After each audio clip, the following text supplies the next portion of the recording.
এই মানে অসমৰ যে এই আপাৰ আছাম আৰু লোৱাৰ আছাম এই আচলতে উজনি নামনি গোটেই ধাৰণাটো আছে অত্যন্ত ভুল ধাৰণা আচলতে। যিহেতু সংগীতৰ ক্ষেত্ৰখন ব্যাপক হয়, মই আপাৰ আছাম লোৱাৰ আছামলৈ নাযাওঁৱেই। সংগীত হ'ল এটা বিশ্বজনীন কলা। আজি আমি অসমত থাকি আমি একো নহ'লেও, আমি ডাঙৰ বেণ্ড নাচালেও, আমি ইউটিউবতে গৈ আমি বহুত নুবুজা ভাষাৰ গানো আমি শুনো। আমি বহুত নজনা বা নুশুনা ইনষ্ট্ৰুমেণ্টৰ আমি যন্ত্ৰ সংগীতো আমি শুনি আছোঁ। তেনেস্থলত এই উজনি নামনিৰ গোটেই ধাৰণাটো আচলতে এটা খুব ভুল ধাৰণা, আৰু সেইটো ডেফিনেটলি মাজে সময়ে অসমত প্ৰপাগেট হৈ থাকে, কিন্তু সেইটো একেবাৰে এটা অনুচিত কথা। ৰাজীৱ সদিয়া তেওঁৰ গানৰ ধাৰা বেলেগ আছিল, আন কাৰোবাৰ গানৰ ধাৰা, সকলোৰে গানৰ ধাৰাবিলাক, সংগীতৰ ধাৰাবিলাক, নিজৰ প্ৰেজেণ্টেশ্যন ধাৰাবিলাক বেলেগ বেলেগ হয়। কিন্তু তাৰ অৰ্থ এইটো নহয় যে কোনোবা ক শিল্পীগৰাকীৰ ধাৰাটো বেলেগ হোৱাৰ কাৰণে খ শিল্পীগৰাকীয়ে বেয়া পাব, খ শিল্পীগৰাকীৰ ধাৰাটো বেলেগ হোৱাৰ কাৰণে গ শিল্পীগৰাকীয়ে বেয়া হ'ব, এনেকুৱা কথা হ'ব নালাগে। সিহঁতৰ লগত বহুতে কথা এটা নাজানে, আৰু মানে মোক কোনোবাই পৰিচয় কৰি দিলে এই কুইজ মাষ্টাৰ বুলিয়ে কয় দেই। আৰু কথাটো মই কেতিয়াবা খুব মোৰ লাজ লাগে মানে নিজৰ, কিন্তু কথা ভালো লাগে। কিন্তু কথাটো হ'ল কি, মই আচলতে যেতিয়া সংবাদ মাধ্যমত আছিলোঁ তেতিয়াই অসমত এখন ফিল্ম স্কুল হৈছিলে, Jyoti Chitraban film and television institute, 1999 চনত। আৰু যোৱা বছৰ আমাৰ এইখন শিক্ষানুষ্ঠানৰ 25 বছৰ হ'ল, আৰু যিখন এতিয়া doctor Bhupen Hazarika regional government institute of film and television বুলি পৰিচিত, সেই ইনষ্টিটিউটখন যেতিয়া জ্যোতি চিত্ৰবন ষ্টুডিঅ'ত চৌহদত আৰম্ভ হৈছিল, তাৰে মই প্ৰথম বেটছৰ মই ছাত্ৰ আছিলোঁ। আৰু সেই বেটছটোৰ পৰা আমাৰ 3জন নেশ্যনেল এৱাৰ্ড উইনাৰ আছে এতিয়াও, মই নাম ল'বই পাৰোঁ। অমৃত প্ৰীতম দত্ত আৰু দেৱজী চাংমাই, দুজন শব্দৰ লগত জড়িত। এজনে দেৱজী চাংমাই শব্দৰ পুনৰ সংযোজন কৰে, আৰু অমৃত প্ৰীতম দত্ত ছাউণ্ড ডিজাইনাৰ। আমি সেই ইনষ্টিটিউটৰ পৰা পাছ কৰি আমি 3জন বম্বেলৈ গুচি গৈছিলোঁ। আচ্ছা, সেইটো 2002 চনৰ কথা। মানে আচলতে মোৰ চিনেমাৰ লগত মোৰ সম্পৰ্ক 2002 চনৰ পৰাই হৈছে, আৰু 3 বছৰ একাডেমিক হিচাপে। তাৰপিছত মই ঘৰুৱা অলপ অসুবিধাৰ কাৰণে মই 2002 শেষৰ ফালে ঘূৰি আহিলোঁ। 2005 আকৌ মই বম্বেলৈ ঘূৰি গ'লোঁ। ঘূৰি গৈ তাৰপিছত তাতে কিছু বছৰ থাকি বিভিন্ন প্ৰডাকশ্যন হাউচত কাম কৰি মই 2010 চনত ঘৰলৈ আহিছিলোঁ, আৰু কিবা এটা ভাগ্যচক্ৰত পৰি মোৰ বম্বেলৈ ঘূৰি যোৱা নহ'ল। অৰুণোদয় হৈছিলে 1846 চনত। তাৰ মাত্ৰ 8 বছৰ আগত হৈছিল টাইমছ অফ ইণ্ডিয়া, মানে 1838 চনত। 8 বছৰ পিছতে অৰুণোদয় হ'ল। আজি 150 বছৰতকৈ বেছি হৈ গ'ল অসমীয়া সংবাদ মাধ্যমৰ ইতিহাস, কিন্তু অসমীয়া সংবাদ মাধ্যমে যিটো পৰ্যায় পাব লাগিছিল, কিয়নো মই প্ৰত্যক্ষভাৱেও মই মিডিয়াৰ লগত জড়িত আছিলোঁ, দেখিছোঁ যে বেলেগ বেলেগ সংবাদ মাধ্যমে যিটো পৰ্যায় আজিৰ তাৰিখত পাইছে, আমাৰ অসমীয়া সংবাদ মাধ্যমো আচলতে তেনেকুৱা এটা পৰ্যায় পাব লাগিছিল, যিহেতু আমাৰ ইতিহাস 1846 চনত।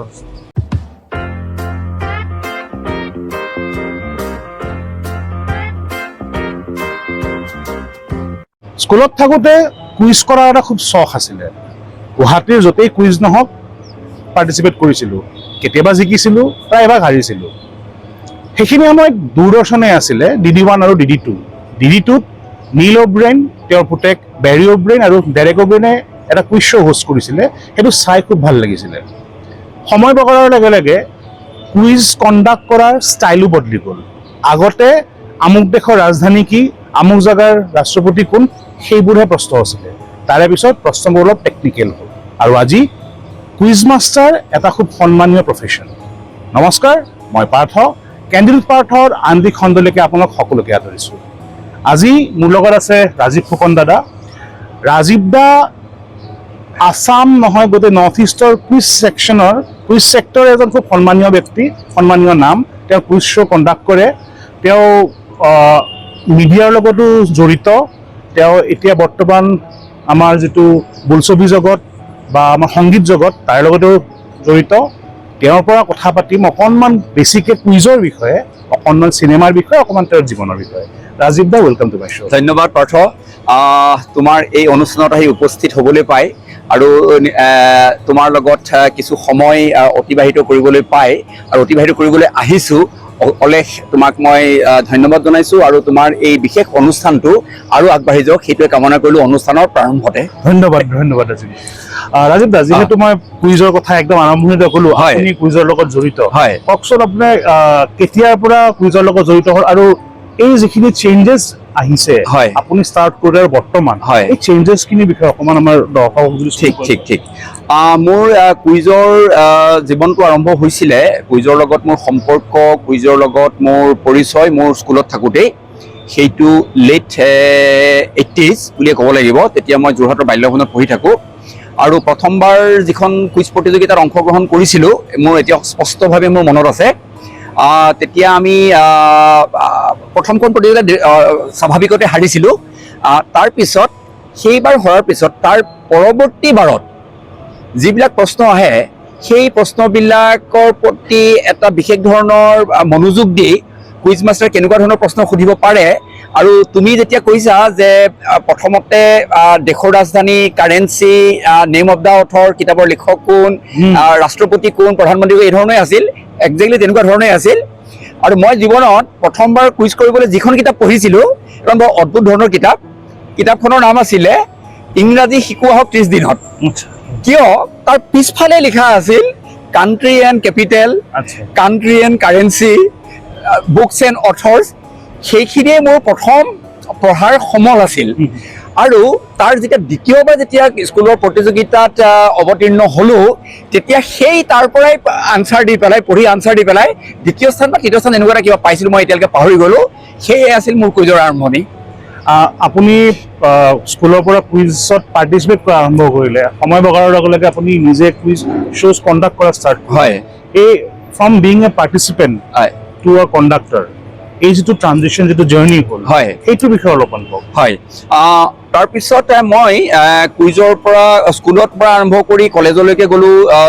যোৰহাটৰ জগন্নাথ বৰুৱা মহাবিদ্যালয়লৈকে তাৰপিছত লাহে লাহে মই এদিন অফিচিয়েলি শেষবাৰৰ কাৰণে মই এখন কুইজত অৱতীৰ্ণ হৈছিলোঁ যোৰহাটৰ কৃষি মহাবিদ্যালয়ত বিশ্ববিদ্যালয়ৰ এখন কুইজত আৰু তাতেই কৈছিলোঁ যে মই এতিয়া বাৰু কুইজ নকৰোঁ এজ এ কুইজাৰ তাৰপিছত লাহে লাহে মই কুইজ পৰিচালনাৰ দিশলৈ অহাৰ আৰম্ভ কৰিলোঁ আৰু মূলতঃ মোৰ ঘৰৰ ওচৰত যেতিয়া বিহু হৈছিল এই বিহুতেই মই প্ৰথমবাৰৰ বাবে এখন কুইজ পৰিচালনা কৰিছিলোঁ তাৰপিছত যোৰহাটৰ বিভিন্ন জেগাত তেনেকৈ কুইজ পৰিচালনা কৰি কৰি মই কুইজ প্ৰতিযোগীৰ পৰা মই কুইজ মাষ্টাৰলৈ উত্তীৰ্ণ হ'ল বুলি ভাবিব পাৰোঁ তেতিয়া কথা হ'ল কি যেতিয়া মই কুইজ পৰিচালক হিচাপে যেতিয়া মই আত্মপ্ৰকাশ কৰিলোঁ তেতিয়া কথাটো হ'ল কি মই পঢ়া শুনা অলপমান বেছিকৈ কৰিব লগা হ'ল তেতিয়া আগতকৈ কিয়নো মই অকল প্ৰশ্নটো কৰিলেই নহ'ব প্ৰশ্নটোৰ উত্তৰৰ আনুষংগিক কথা বতৰাবিলাকো মই জানিব লাগিব গতিকে পঢ়াৰ গভীৰতাটো আৰু বাঢ়ি গ'ল আৰু পঢ়াৰ যিটো ক্ষেত্ৰ সেই ক্ষেত্ৰখনো বাঢ়ি গ'ল যিহেতু মই বেলেগ বেলেগ ধৰণৰ প্ৰশ্ন মই তৈয়াৰ কৰিব লাগিব আৰু এনেকুৱা ধৰণৰ প্ৰশ্ন তৈয়াৰ কৰিব লাগিব যিবিলাক প্ৰশ্ন মই সুধোঁতে তাৰ এটা বিশেষ ধৰণৰ ৰস পাব প্ৰতিযোগীসকলে আৰু এটা যিহেতু মই কুইজ পৰিচালক হিচাপে অৱতীৰ্ণ হৈছোঁ গতিকে মোৰ এটা সুকীয়া পৰিচয় যিহেতু দাঙি ধৰিব লাগিব গতিকে গোটেই বস্তুটো এটা ট্ৰেনজিশ্যন ডেফিনেটলি হ'ল প্ৰতিযোগীৰ পৰা মই পৰিচালক হোৱালৈকে দাদা যেনেকৈ বেলেগ বেলেগ প্ৰফেশ্যন আছে হয় কুইজ মানে কুইজ কণ্ডাক্ট কৰাৰ এটা খুব ডাঙৰ আজিৰ ডেটত এটা ভাল এটা ডাঙৰ পেচা প্ৰফেশ্যন এটা হয় কিন্তু আমাৰ অসমত হওক বা নৰ্থ ইষ্টত হওক এতিয়াও পেচাদাৰী হিচাপত যদিও বহুতে কুইজ আপুনিও কৰে কিন্তু চলি অকল কুইজ মাষ্টাৰেই হ'ম বুলি বা কোনো তেনেকুৱা নাই হয় হয় এইটো কাৰণটো কি বাৰু এই কথাটো হ'ল কি যে তেনেকুৱা আমি বাহিৰত দেখিছোঁ এনেকুৱা বহুত কেইগৰাকী কুইজ পৰিচালক আছে বা কুইজ মাষ্টাৰ্ছ আছে যাৰ কুইজিংটোৱে হ'ল এটা পেচা তেখেতসকলে গোটেই বছৰ ধৰি ভাৰতৰ বিভিন্ন স্থানত তেখেতসকলে কুইজ পৰিচালনা কৰি ঘূৰি ফুৰে আৰু যিটো তেওঁলোকৰ উপাৰ্জনৰ এটা মাধ্যম হয় কিন্তু আমাৰ ইয়াতে দেখিছোঁ সেই গোটেই বছৰটো ধৰি কুইজ পৰিচালনা কৰাটো অলপমান অসুবিধা আছে ইয়াতে প্ৰফেশ্যনেল কুইজ মাষ্টাৰ হিচাপে কৰাৰ প্ৰথম কথাটো হ'ল যে কি কুইজৰ সংখ্যা আৰু কুইজ ডেফিনেটলি বিভিন্ন স্থানত হয় কিন্তু এগৰাকী পৰিচালকক নিৰৱচ্ছিন্নভাৱে অসমৰ ইটো মূৰৰ পৰা সিটো মূৰলৈ এগৰাকী পৰিচালককেই মাতিব সেই পৰিৱেশটো অসমত এতিয়ালৈকে হৈ উঠা নাই গতিকে অসমৰ বিভিন্ন স্থানত বিভিন্ন ঠাইত স্থানীয় হওক বা ৰাজ্যিক ভিত্তিতে হওক বেলেগ বেলেগ কুইজ পৰিচালকে গৈ পেলাই কুইজ পৰিচালনা কৰে কিন্তু সেইটোৱে এটা পেচা হৈ পৰা নাই এতিয়ালৈকে অসমত ফুল ফ্লেজেড আহি পৰা নাই হয় হয় আমি উত্তৰ পূবত যদি কুইজৰ পিতামাহ বুলি কওঁ তেতিয়াহ'লে আমি বৰুৱা ছাৰৰ নাম ক'ব আমি লাগিব। দিলীপ বৰুৱা ছাৰৰ নাম কৰিব লাগিব, হয় প্ৰফেচৰ দিলীপ বৰুৱা হয় হয় আপুনি তেওঁ কণ্ডাক্ট কৰা কুইজত পাৰ্টিচিপেট কৰিছিল নে? কৰিছিলোঁ।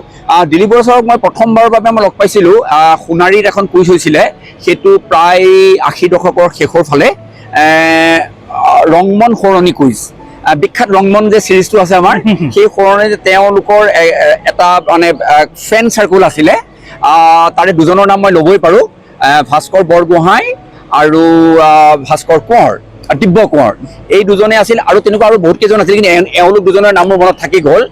সেই ৰংমন সোঁৱৰণি কুইজখনত প্ৰথমবাৰৰ বাবে দিলীপ বৰুৱা ছাৰ সোণাৰী এখন কুইজত লগ পাইছিলোঁ, আৰু যিখন কুইজত কটন মহাবিদ্যালয়ৰ দলটো প্ৰথম হৈছিল, আৰু আমি জে বি কলেজৰ পৰা দ্বিতীয় স্থান লাভ কৰিছিলোঁ।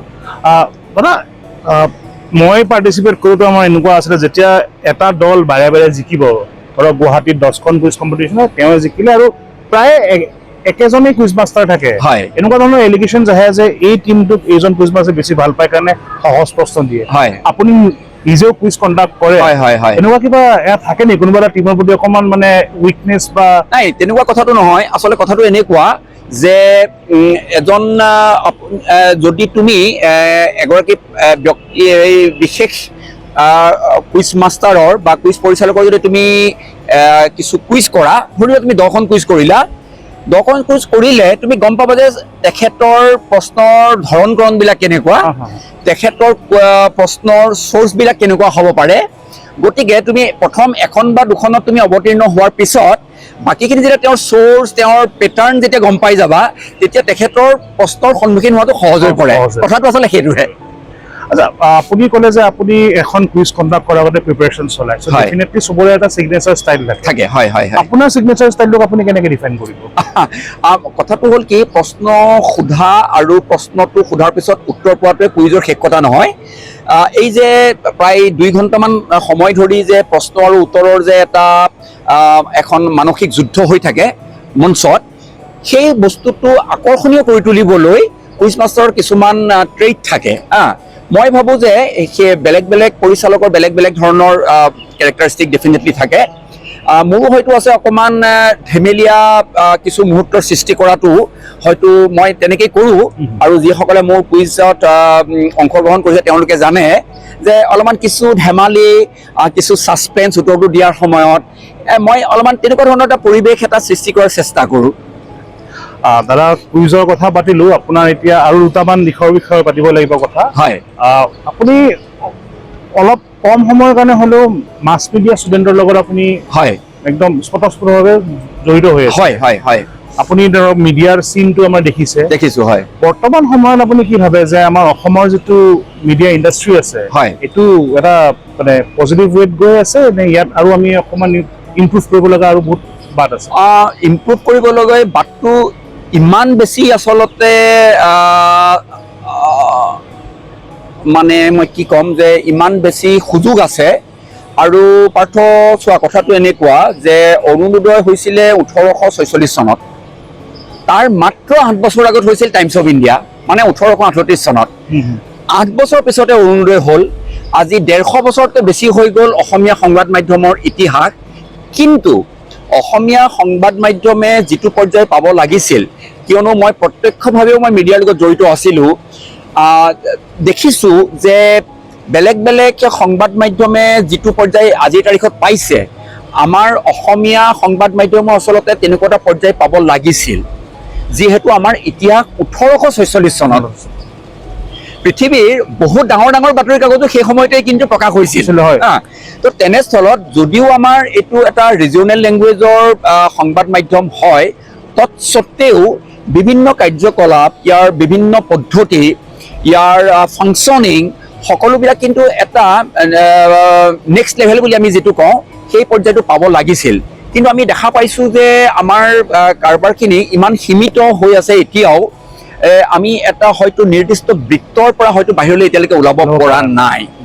ফৰ এক্সাম্পল মই ক'ব পাৰোঁ, আজিৰ তাৰিখত যদি আমি আমাৰ যিকোনো এখন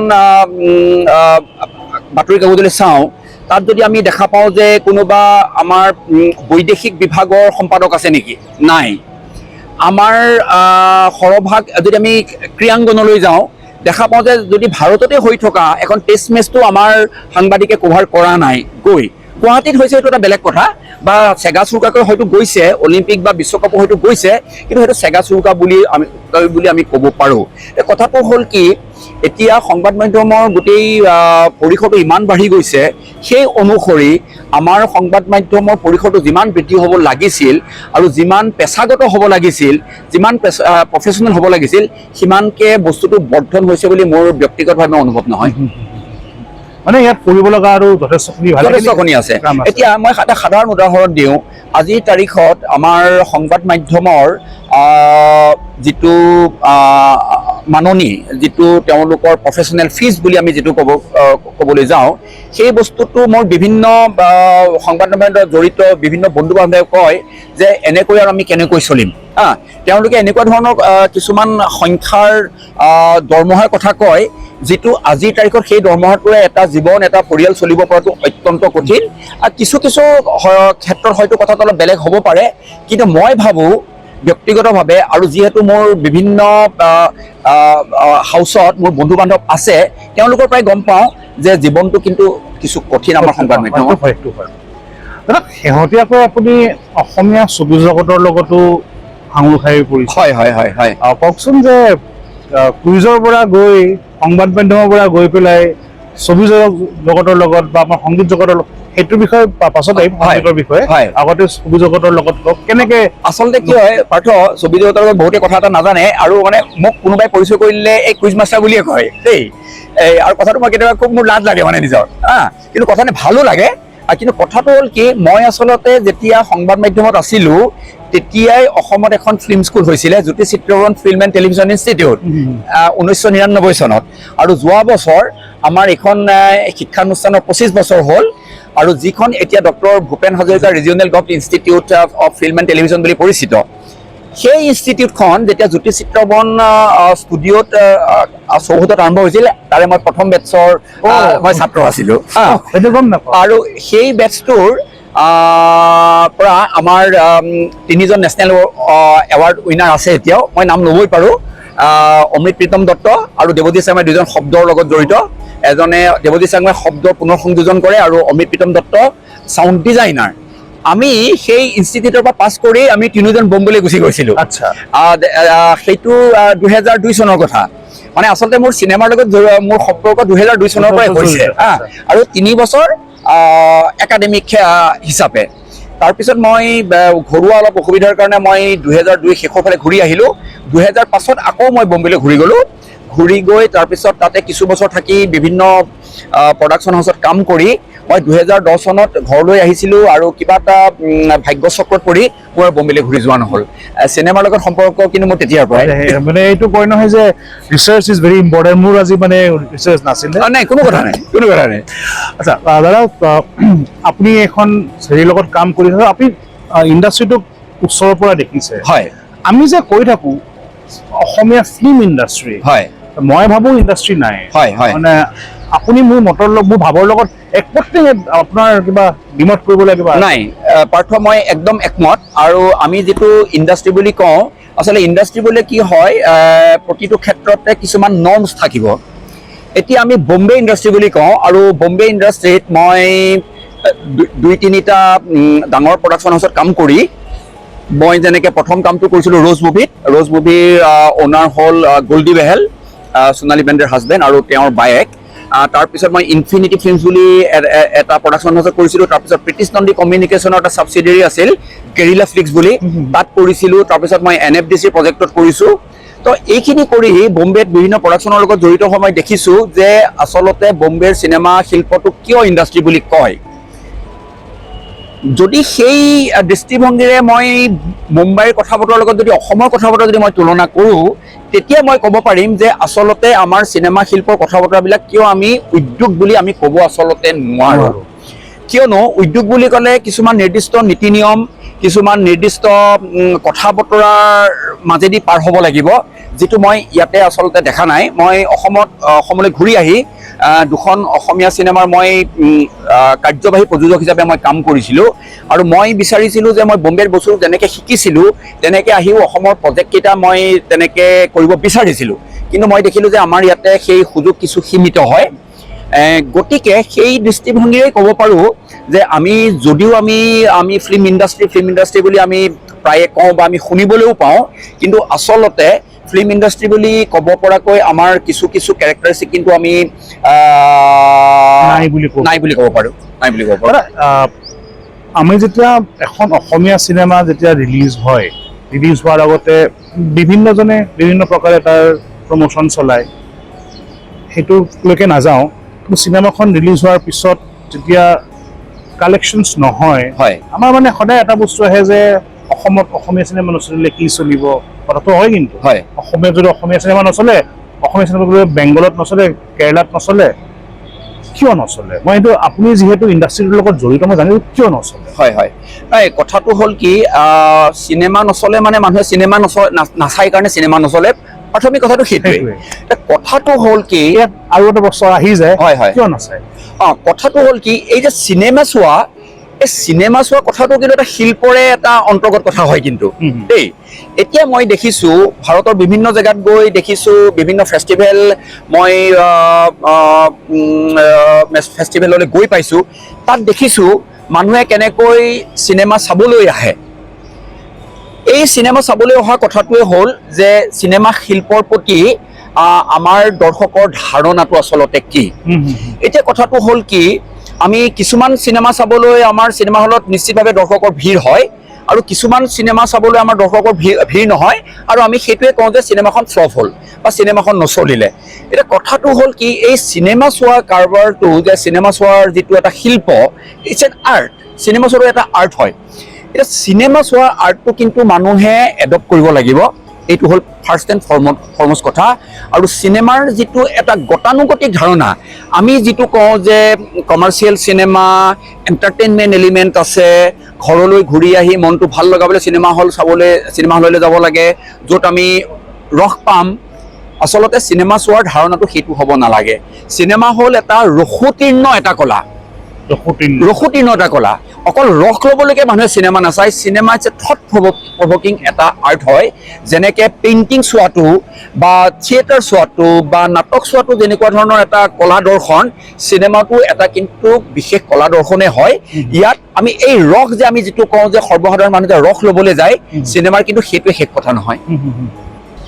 এই দুদিনমান আগতে ফেচবুকত এটা পোষ্ট দেখিলোঁ, এখন মেগাজিনে এটা পোষ্ট শ্বেয়াৰ কৰিছে যে অসমীয়া দৰ্শকে মানে এই চিনেমাখনৰ নামটো শীতৰে সেমেকা নামটো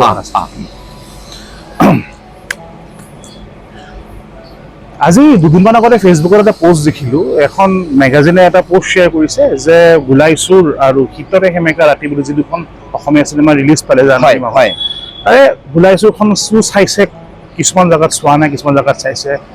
এইখনৰ কথা যে ভাল চিনেমা মানুহে চাব যোৱা নাই, পোষ্টটো ময়ো শ্বেয়াৰ কৰিছিলোঁ, আৰু এজনে শ্বেয়াৰ কৰিলে। তাতে এজনে কমেণ্ট লিখিছিলে যে আমাৰ এৰিয়াত চিনেমা হল নাই, চাব মন থাকিলেও চাব নোৱাৰো। প্ৰশ্ন এটা আছে যে যিবোৰ এৰিয়াত চিনেমা হল নাই, তাৰে মানুহে কি হলত গৈ চিনেমা নাচায় নেকি? শ্বাহৰুখ খানৰ চিনেমা হওক বা বেলেগ হিন্দী চিনেমা হওক, নাচায় নেকি? যদি চায়, তেতিয়াহ'লে এখন অসমীয়া চিনেমাৰ প্ৰতি এই ভাৱটো কিয়? হিন্দী চিনেমাৰ কাৰণে আছে যে এখন চাবই লাগিব, অসমীয়া চিনেমাৰ প্ৰতি এই মানে মাহীয়াই দৃষ্টিৰে কিয় চায়? সেইটোৱে হ'ল আচলতে কথাটো হ'ল যে মই যিটো আগতেও কৈছোঁ যে দৰ্শকৰ দৃষ্টিভংগী, দৰ্শকৰ এটা ষ্টেৰিঅ'টাইপ দৃষ্টিভংগীও মই প্ৰত্যক্ষ কৰিছোঁ যে এনেকুৱা ধৰণৰ এখন হিন্দী চিনেমা বা অনা অসমীয়া ভাষী চিনেমাখনত আমি মনে বিচৰা বস্তুবিলাক পাম, আৰু অসমীয়া চিনেমাত হয়তো সেই বস্তুবিলাক আমি নাপাম, এনেকুৱা ধৰণৰ ধাৰণা থকা মানুহ আছে। কিন্তু সেইটোৱে হ'ল চিনেমাৰ প্ৰতি সজাগতা বা ফিল্ম চেন্স। আৰু সেই ফিল্ম চেন্সটো আচলতে কি হয়, মানুহে ডেভেলপ কৰিবলৈ হ'লে এটা কলাৰ প্ৰতি বিশেষভাৱে আকৃষ্ট হ'ব লাগিব। কথা হ'ল সেইটোৱে। এতিয়া আমাৰ বহুত মানুহে তুমি ক'বৰ দৰে যে শ্বাহৰুখ খানৰ চিনেমা বা পুষ্পা বা XYZ তেনেকুৱা ধৰণৰ চিনেমাও চাইছে, কিন্তু যেতিয়া এখন অসমীয়া চিনেমাৰ কথা আহে, তেতিয়া হয়তো অসমীয়া চিনেমাখন হয়তো তেওঁলোকে নাচায় বা তেনেকুৱা ধৰণৰ এটা অনীহাৰ ভাৱ এটা থাকিব পাৰে। এইখিনিতে কথাটো হ'ল নিজৰ কলা সংস্কৃতি, নিজৰ চিনেমা, নিজৰ শিল্পৰ প্ৰতি মানুহৰ ধ্যান ধাৰণাটো আচলতে কেনেকুৱা।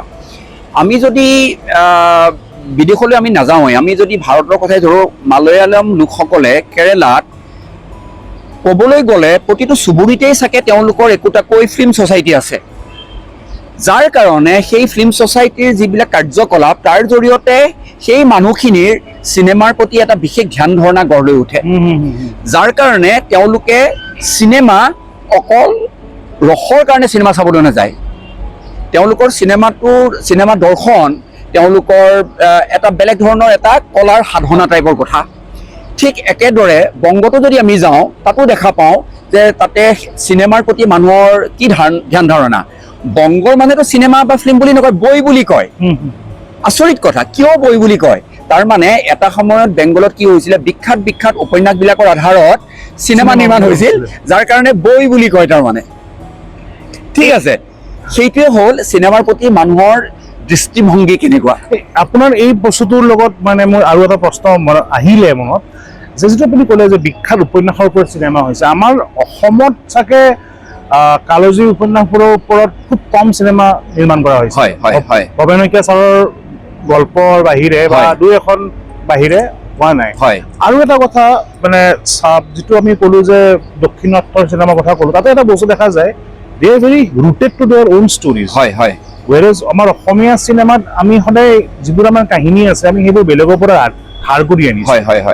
মোৰ প্ৰশ্নটো হ'ল, যিহেতু আপুনি এখন দুখন চিনেমা হওক মানে এজ এন এক্সিকিউটিভ প্ৰডিউচাৰ কাম কৰিছে, হেৰি কৰিছে, মই জানিব বিচাৰিম যে আমাৰ যিবোৰ কাহিনী আছে, আমাৰ অসমীয়া যিবোৰ থলুৱা কাহিনী যিবোৰ আছে, সেই কাহিনীক লৈ পেলাই কোনো ফিল্ম মেকাৰে চিনেমা এখন বনাবৰ কাৰণে আগ্ৰহী কিয় নহয়? প্ৰথম কথা হ'ল কি, এতিয়া অৱশ্যে পাৰ্থ এইখিনি অকণমান এটা সৰুকৈ এটা আৰ্গুমেণ্ট এটা হয় ডেফিনেটলি। এতিয়া শেহতীয়াভাৱে আজি কিছু বছৰৰ পৰা অসমীয়া মৌলিক কাহিনীৰ চিনেমাৰ নিৰ্মাণ কিন্তু আৰম্ভ হৈছে। আমি বৰ বেছি নোকোৱাকৈ আমি ক'ব পাৰোঁ যে ভিলেজ ৰকষ্টাৰ, আমি ক'ব পাৰোঁ যে কথানদী, এই দুটা নাম ল'লে আমি গম পাওঁ, বা আৰু তেনেকুৱা বহুত কেইখন আছে যে বহুত চিনেমা, ইভেন গোলাইচুৰ, শেহতীয়া যে ৰিলিজ হৈছে গোলাইচুৰ মোটামুটি এটা মৌলিক কাহিনী। তেনেকুৱা আৰু কেইবাখনো নাম ল'ব পাৰি, বহুতৰ নাম ল'ব পাৰি। কিন্তু কথা হ'ল কি, আমি এতিয়া থলুৱা কাহিনীৰে, আমাৰ মাটিৰ গুণ থকা কাহিনীৰে আমাৰ যদি কোনোবা পৰিচালকে এখন চিনেমা কৰিবলৈ লয়, তেতিয়া কথাটো হ'ল কি যে প্ৰযোজক আগবাঢ়ি আহিবনে নাহে যে তোমাক এই চিনেমাখন মই ফাণ্ডিং কৰিম। আপুনি কৰিবনে? মই কথাটো হ'ল কি, মই প্ৰাধান্য দিম যদি চিনেমাখন যি পৰিচালকে এখন চিনেমা কৰিব লৈছে সেই চিনেমাখনে চিনেমাৰ যিটো কেৰেক্টাৰিষ্টিক ষ্টৰিটোৱে বিয়েৰ কৰিছে নাই, সেইটো হ'ল ফাৰ্ষ্ট এণ্ড ফৰমষ্ট কথা। ঠিক আছে, গতিকে সেই অনুসৰি বস্তুটো আগবাঢ়িম, আমাৰ আগবঢ়া উচিত। আৰু এটা বস্তু সুধিম যে এটা মৌলিক কাহিনীক লৈ পেলাই সেই কাহিনীটোক আমি এটা এনালজিকেল ৱেত এপ্ৰ'চ কৰি পেলাই বনাব নোৱাৰো নেকি এখন চিনেমা? পাৰোঁ, নিশ্চিতভাৱে পাৰোঁ, আমি নিশ্চিতভাৱে পাৰোঁ। এতিয়া ধৰক কথানদীখনত লক্ষ্মীনাথ বেজবৰুৱাৰ গল্পবোৰক তেওঁ ভাস্কৰ হাজৰিকাই যোনটো দৃষ্টিৰে তেওঁ দেখিছিলে, তেওঁ কিন্তু that is his cinematic way of presenting the story. মই ভাবিছোঁ যে তেজীমলাৰ কাহিনীটোক যদি আমি মডাৰ্ণ টাইমত লৈ পেলাই যদি অকণমান কৰিব পাৰোঁ, তেনেকুৱা পৃথিৱীত বহুত ঘটনা হৈছে, বহুত চিনেমা হৈছে। মানে ইয়াতো যেনেকৈ কোৱাৰ দৰে there is some lacune that needs to be filled in. Right. এতিয়া বিশাল ভৰদ্বাজে কেইবাখনো চিনেমা বনালে শ্বেক্সপিয়াৰ নাটকৰ ওপৰত ভিত্তি কৰি, কিন্তু আমিতো সেই ভিক্টৰিয়ান যুগৰ কাহিনীৰে উপস্থাপন কৰা নাই। যিহেতু কাহিনীৰ ৰূপৰেখাটো লৈ তেখেতে বৰ্তমান সময়ৰ লগত খাপ খুৱাই চিনেমা কেইখন নিৰ্মাণ কৰিলে, আৰু যিকেইখন উৎকৃষ্ট চিনেমা বুলি সৰ্বজন বিদিত। চিনেমাৰ কথাও পাতিলোঁ, এতিয়া আহোঁ মিউজিকৰ কথা। হয়, আপুনি শেহতীয়াকৈ অলপ মিউজিক ইণ্ডাষ্ট্ৰীৰ লগত জড়িত হৈছে, গান দেখিছে, আপুনি এয়া কৰিছে। ইয়াত এটা বিতৰ্কিত কথা এটা আছে, মই সুধিম তাৰে আগতে মই আপোনাক জানিব বিচাৰিছোঁ যে লিখা মেলা আপুনি ডেফিনেটলি আগৰ পৰাই কৰে, কিন্তু গানৰ লগত কেনেকে আপোনাৰ মানে এইটো বহুতে নাজানে। গানৰ লগত সম্পৰ্ক মানে সংগীতৰ লগত মোৰ সম্পৰ্ক আচলতে কলেজৰ দিনৰ পৰাই। যোৰহাটত থাকোঁতে মোৰ নিজৰ দুটা ৰক বেণ্ড আছিলে। আচ্ছা, মই ড্ৰাম বজাইছিলোঁ এটা সময়ত, আৰু যোৰহাটত প্ৰথম মোৰ বেণ্ডটোৰ নাম আছিলে ফাংগাছ। তাৰপিছত মই ৰূপম চেতিয়া বৰাৰ লগত আৰু এটা বেণ্ড কৰিছিলোঁ। মই ৰূপমক তুমি চিনিয়ে পাব। চ' এই দুটা বেণ্ডে আছিল, আৰু তাৰপিছত মই আৰু বেণ্ড কৰা নাই। তাৰপিছত যিহেতু তেতিয়াৰ পৰাই সংগীতৰ লগত মোৰ চেগা চুৰুকাকৈ হ'লেও সম্পৰ্ক থাকি গ'ল, আৰু বিভিন্ন যোৰহাটৰতো প্ৰায়খিনি সংগীতৰ বন্ধু বান্ধৱ সকলো একেই আমাৰ চাৰ্কুলৰ বুলিয়ে ক'ব পাৰি। তো যোৰহাটত আৰু সংগীতৰ পৰিৱেশ এটাও আছিলে, আৰু সেই সময়ত যোৰহাটত এটা দেখিছিলোঁ যে যোৰহাটত পাশ্চাত্য সংগীতৰো এটা পৰিৱেশ আছিল। যোৰহাটত কেইবাটাও ভাল বেণ্ড আছিল আৰু কেইবাগৰাকীও ভাল মিউজিচিয়ান আছিল। চ' সেই সকলোৰে সংস্পৰ্শত এটা পৰিৱেশত আমিও এটা ৰক সংগীতৰ এটা আমি ধাৰা এটা চেষ্টা কৰিছিলোঁ। কিন্তু তাৰপিছত কি হ'ল, যেতিয়া কলেজৰ পৰা পাছ কৰাৰ পাছত আমাৰ যেতিয়া বেণ্ডৰ সদস্যসকল নিজৰ নিজৰ ফিল্ডত গুচি যাব লগা হ'ল, পঢ়া শুনাৰ কথা বা বাকী আন পেছাগত কথা লৈ পেলাই, তাৰপিছত আৰু সংগীত কৰা নহ'ল। আৰু সংগীত কৰিবলৈ মোৰ প্ৰথম কথাটো হ'ল যে মনাই মিলা মানুহ বুলি এটা কথা থাকে, সেইটো যেতিয়ালৈকে নহ'ব তেতিয়া আৰু বেণ্ড কৰা নাযায় আচলতে। আৰু মোৰ ক্ষেত্ৰতো পিছত তেনেকুৱা ধৰণৰ হ'ল আচলতে। আৰু মই যে ক'লো এটা কণ্ট্ৰভাৰ্চিয়েল কথা এটা সুধিম বুলি, আচলতে কণ্ট্ৰভাৰ্চিয়েল নহয়, আমি মানুহবোৰে কণ্ট্ৰভাৰ্চি কৰি দিলোঁ। হয়, উৰুকাৰ নিশা ৰাজীৱ শদিয়া তেখেত ঢুকালে, তাৰে পিছত জুবিন গাৰ্গক কিবা এটা প্ৰশ্ন সুধিলে, উত্তৰে মিডিয়াই এইটো ক'ত ক্লিপিং কাটি পেলাই দেখাইছে, মই সেইটো বিতৰ্কলৈকে যোৱা নাই। তাৰে পিছত ধৰক এটা বস্তু আহি গ'ল যে আপাৰ আছাম লোৱাৰ আছাম। এই এজন গায়ক জীয়াই থাকোঁতে তেওঁ যিখিনি সন্মান পাব লাগিছিলে, মই ভাবোঁ ৰাজীৱ শদিয়াই এইখিনি সন্মান তেওঁ পোৱা নাই। এই যিটো বিতৰ্ক হ'ল তাৰপিছত আপাৰ আছাম লোৱাৰ আছাম, এই গোটেই বিতৰ্কটোৰ ওপৰত আপোনাৰ কি মনোভাৱ? এই মানে অসমৰ যে এই আপাৰ আছাম আৰু লোৱাৰ আছাম, এই আচলতে উজনি নামনি গোটেই ধাৰণাটো আছে অত্যন্ত ভুল ধাৰণা আচলতে। যিহেতু সংগীতৰ ক্ষেত্ৰখন ব্যাপক হয়, মই আপাৰ আছাম লোৱাৰ আছামলৈ নাযাওঁৱেই। সংগীত হ'ল এটা বিশ্বজনীন কলা। আজি আমি অসমত থাকি আমি একো নহ'লেও, আমি ডাঙৰ বেণ্ড নাচালেও, আমি ইউটিউবতে গৈ আমি বহুত নুবুজা ভাষাৰ গানো আমি শুনো, আমি বহুত নজনা বা নুশুনা ইনষ্ট্ৰুমেণ্টৰ আমি যন্ত্ৰ সংগীতো আমি শুনি আছোঁ। তেনেস্থলত এই উজনি নামনিৰ গোটেই ধাৰণাটো আচলতে এটা খুব ভুল ধাৰণা, আৰু সেইটো ডেফিনেটলি মাজে সময়ে অসমত প্ৰপাগেট হৈ থাকে, কিন্তু সেইটো একেবাৰে এটা অনুচিত কথা। ৰাজীৱ শদিয়া তেওঁৰ গানৰ ধাৰা বেলেগ আছিল, আন কাৰোবাৰ গানৰ ধাৰা, সকলোৰে গানৰ ধাৰাবিলাক, সংগীতৰ ধাৰাবিলাক, নিজৰ প্ৰেজেণ্টেশ্যন ধাৰাবিলাক বেলেগ বেলেগ হয়। কিন্তু তাৰ অৰ্থ এইটো নহয় যে কোনোবা ক শিল্পীগৰাকীৰ ধাৰাটো বেলেগ হোৱাৰ কাৰণে খ শিল্পীগৰাকীয়ে বেয়া পাব, খ শিল্পীগৰাকীৰ ধাৰাটো বেলেগ হোৱাৰ কাৰণে গ শিল্পীগৰাকীয়ে বেয়া হ'ব, এনেকুৱা কথা হ'ব নালাগে। আৰু যিহেতু অসমখন এটা ভূমিখণ্ডহে হয়, ইয়াতে সেই উজনি নামনিৰ ধাৰণাটো শিল্প, সাহিত্য বা সংগীত সেইটোত অহাটো একেবাৰে এটা অনুচিত কথা। সেইটো আপুনি আমাৰ যিবোৰ নতুন প্ৰজন্মৰ যিবোৰ গায়ক গায়িকা আছে, আপোনাৰ তাৰে ভিতৰত কিবা ভাল লগা আছে যাৰ গান আপুনি প্ৰায় শুনে?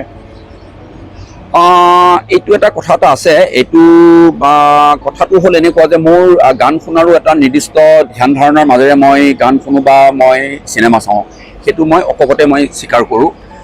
এতিয়া নতুন মই বহুত দেখিছোঁ, কিন্তু ইয়াত এটা বস্তু মই দেখিছোঁ, আমাৰ গানৰ ক্ষেত্ৰতে ক'লো বা আমি সংগীতৰ ক্ষেত্ৰতে আমি দেখিছোঁ যে আমাৰ সদায় এটা ইণ্ডিভিজুৱেলিষ্টিক কথা এটা আছে। মানে শিল্পী এগৰাকী ব্যক্তিগত শিল্পীয়ে আমুক প্ৰদৰ্শন কৰে, তেখেতে তেনেকুৱা ধৰণৰ অনুষ্ঠান কৰে, এনেকুৱা ধৰণে, কিন্তু আমাৰ ইয়াতে এটা আমি বেণ্ড কালচাৰ এটা আমি তেনেকৈ আমি ইমান নাই দেখা। শেহতীয়াভাৱে হয়তো অলপমান বেণ্ড কালচাৰ আহিছে, কিন্তু আমাৰ ইয়াত পৰীক্ষামূলক সংগীতৰ এটা যিটো কথা থাকে, সেইটো কিন্তু মই অলপমান অভাৱ দেখা পাওঁ দেই। সেইটো সংগীতৰ দিশেৰে হওক, সেইটো গীতৰ কথাৰ দিশৰেই হওক, বা গানৰ ষ্টাইলেৰে হওক, বা গানৰ প্ৰেজেণ্টেশ্যনেৰে হওক, সকলো ক্ষেত্ৰত আৰু অলপমান বেলেগ হোৱাটো আচলতে খুব প্ৰয়োজনীয় আছিলে। কিন্তু এটা যেন বহুত দিনৰ পৰা যেন এটা গতানুগতিক ধাৰাৰ মাজেৰে যেন আমাৰ সংগীতৰ ক্ষেত্ৰখন এতিয়াও গৈ আছে, তেনেকুৱা এটা মোৰ ধাৰণা হয়। এটা মই সাধাৰণ কথা ক'ব খোজোঁ, দিলজিৎ দোসাঞ্জ প্ৰথম ভাৰতীয় সংগীত শিল্পী যি কোচেলাত পাৰফৰ্ম কৰিলে। দিলজিৎ দোসাঞ্জে কি গায়? পাঞ্জাবী সংগীত পৰিৱেশন কৰে তেওঁ, যিটো আমি ভাংৰাও ক'ব পাৰোঁ, বা পাঞ্জাবী আমি লোকসংগীত বুলি ক'লেও আমাৰ একো ভুল নহয়। যেতিয়া কোচেলা নামৰ এটা বিখ্যাত সংগীত সমাৰোহত তেওঁ অনুষ্ঠান প্ৰদৰ্শন কৰিলে, আমি অসমত আমাৰ নিজৰ কৃষ্টি সংস্কৃতি, আমাৰ নিজৰ গানৰ ষ্টাইল আছে, আমাৰ বিভিন্ন ধৰণৰ সংগীত আছে, কিন্তু এতিয়াও আমি এটা নিৰ্দিষ্ট পৰিসীমাৰ বাহিৰলৈ এতিয়ালৈকে যাব পৰা নাই। কিছু প্ৰচেষ্টা চলি আছে, ডেফিনেটলি মই অস্বীকাৰ নকৰোঁ যে নাই হৈছে, কিন্তু কথাটো হ'ল কি, বিশ্ব দৰবাৰত বা আৰু এখন বৃহত্তৰ পৰিধিত আমাৰ সংগীতক বিশ্বই যেনেকৈ জানিব লাগিছিল, হয়তো এতিয়ালৈকে তেনেকৈ নাই জনা বুলি মোৰ এটা ব্যক্তিগতভাৱে এটা মোৰ ধাৰণা আছে। আমাৰ ভাৰতৰ বিভিন্ন ক্ষেত্ৰত আৰু এনেকুৱা বহুত সংগীত শিল্পী আছে যাক বিশ্বই খুব ভালদৰে চিনি পায়, কিন্তু আমি যেন ক'ৰবাত অলপমান পিছ পৰি আছোঁ যেন। পাছত চাগে হয় হয় হয়, কাৰণ সংগীতৰ বিশ্বজনীনতাৰ কথাটোৰ কাৰণে সংগীতৰ গোটেই এপ্ৰ'চটো কিন্তু অলপমান বেলেগ ধৰণৰ হ'ব লাগিব, অকণমান বেলেগ ধৰণৰ হ'ব লাগিব। ৰাজীৱ দা বহুত আহিলে, ভাল লাগিলে আপোনাৰ লগত বিভিন্ন ধৰণৰ বিষয়ে কথা পাতিলোঁ। আৰু যোৱাৰ আগতে অলপ দুই এটা এয়া কথা পাতোঁ যে আপুনি গুৱাহাটীত যেতিয়াৰ পৰা আছে, হয়, আৰু আজিৰ যিখন গুৱাহাটী এটা বৃহৎ পৰিৱৰ্তন হৈছে, মোৰ চকুৰ আগতে বহুত হয় হয় হয়। আপুনি ভাবেনে আমাৰ এই যিটো পৰিৱৰ্তন সেইটো এটা সঠিক দিশে গৈ আছে নে উই হেভ গন ইন এ ৰিভাৰ্ছ পৰিৱৰ্তন? এইটো তুমি এটা খুব গুৰুত্বপূৰ্ণ কথা উপস্থাপন কৰিছা। মই গুৱাহাটীলৈ প্ৰথমবাৰৰ বাবে আহিছিলোঁ 92 চনত। তেতিয়া এখন বাতৰি কাকতত মই চাকৰি কৰিবলৈ আহিছিলোঁ, আৰু তাৰপিছত মই তাৰপিছত আৰু কিছুদিন তাৰপিছত আকৌ মই ঘৰলৈ উভতি গুচি গ'লোঁ যোৰহাটলৈ। তাৰপিছত আকৌ ঘূৰি আহিলোঁ 97 চনত। 97 চনৰ পৰা মাজতে কিছু 10 বছৰমান বাদ দি যিহেতু মই বম্বেত আছিলোঁ, তাৰপিছত মই ধাৰাবাহিকভাৱেতো এতিয়া যোৱা 2010 চনৰ পৰা আজিলৈকেতো গুৱাহাটীতে আছোঁ মই। পৰিৱৰ্তনটো বৰ সাংঘাতিক ধৰণৰ পৰিৱৰ্তন দেখা পাইছোঁ, কিন্তু কথাটো হ'ল কি পৰিৱৰ্তনটো এনেকুৱা ধৰণৰ হ'ব লাগে, এটা চিজিল পৰিৱৰ্তন বুলি আমি যে কওঁ যে, গুৱাহাটীৰ হয়তো এটা চিজিল পৰিৱৰ্তন এটা হয়তো হোৱা নাই, যিটো আমি এটা হেল্ডি গ্ৰ'থ বুলি কওঁ। হয়তো গুৱাহাটীৰ পৰিৱৰ্তনবিলাক খুব স্পৰেডিকেলি হয়তো হৈ আছে, কিন্তু গুৱাহাটী আজি যিহেতু দক্ষিণ পূব এছিয়াৰ দুৱাৰমুখ বুলি আমি ক'ব খুজিছোঁ, আৰু যেতিয়া আমি এক্ট ইষ্ট পলিচিৰ কথা কওঁ, গুৱাহাটীত থাকিয়েই এক্ট ইষ্ট পলিচিৰ দুৱাৰমুখখন আৰম্ভ হৈছে। গতিকে গুৱাহাটীৰ যিটো পৰিৱৰ্তন আহিছে গুৱাহাটীলৈ, আৰু গুৱাহাটীৰ যি পৰিৱৰ্তন ভৱিষ্যতে হ'বলৈ গৈ আছে, সেই পৰিৱৰ্তন খুব এটা পদ্ধতিগত, খুব এটা ছিষ্টেমেটিক ৱেত হ'লে হয়তো খুব ভাল হ'ব। মানে য'তে ত'তে পৰিৱৰ্তন বা য'তে ত'তে প্ৰগতিৰ কিবা এটা মানে পুলি এটা গজিছে এনেকুৱা ধৰণৰ হোৱা উচিত নহয়। এটা পদ্ধতিগতভাৱে, এটা ছিষ্টেমেটিকেলি এটা যে পদ্ধতিগত এটা আৰ্বানাইজেশ্যন হয়, সেই বস্তুটো হ'লে হয়তো তেতিয়া গুৱাহাটীক এখন বিশ্ব পৰ্যায়ৰ চহৰত হয়তো পৰিণত হ'ব। ৰাজীৱ দা ধন্যবাদ, আপুনি আহিলে, ভাল লাগিলে, ভালেখিনি কথা পাতিলোঁ আমি বিভিন্ন বিষয়ত। চমুকৈ যিটো কয় হাতী মাৰি চেষ্টা কৰিলোঁ। আশা কৰোঁ আপোনালোকে আজিৰ এই খণ্ডটো চাই ভাল পালে, আৰু যদি ভাল পালে মোৰ ভিডিঅ'টো লাইক কৰিব, শ্বেয়াৰ কৰিব, ভাল নাপালেও লাইক শ্বেয়াৰ কৰিব, যাতে ৰাজীৱ দাৰ কথাখিনি যিমান পাৰি ইমান স্প্ৰেড হয়। চ' এয়া আছিল কেণ্ডিডেট পাৰ্থৰ আজিৰ খণ্ড।